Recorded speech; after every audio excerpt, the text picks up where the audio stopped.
La contre-attaque n'a pas tardé.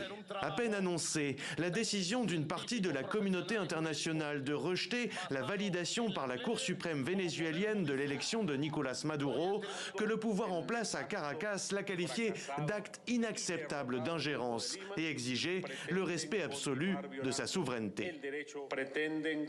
Ils cherchent à continuer de violer le droit international en commettant un acte inacceptable d'ingérence dans des affaires qui ne concernent que les Vénézuéliens.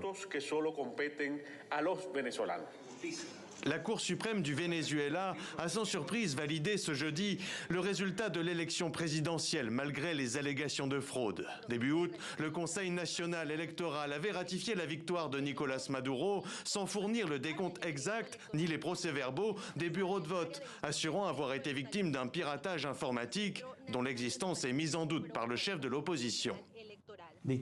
La Cour suprême a prononcé une sentence pour plaire au régime. Une sentence qui, au lieu d'ouvrir la voie à la paix, ne fera qu'aggraver la crise que nous vivons.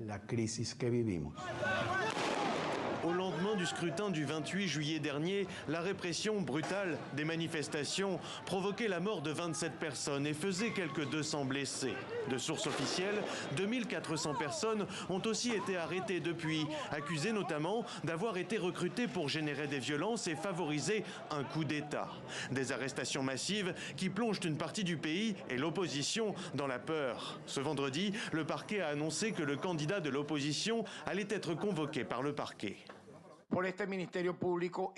Dans les prochaines heures, le citoyen Edmundo González Urrutia sera convoqué par le ministère public dans le cadre de l'enquête en cours afin qu'il fasse une déposition concernant son implication où il se déclare responsable du site internet qui a usurpé ni plus ni moins que les compétences qui reviennent exclusivement au pouvoir électoral vénézuélien. Depuis le scrutin, les deux figures de l'opposition, Edmundo González Urrutia et María Corina Machado, vivent dans une semi-clandestinité. Urrutia, le candidat officiel, n'ayant pas été aperçu publiquement depuis près de 3 semaines.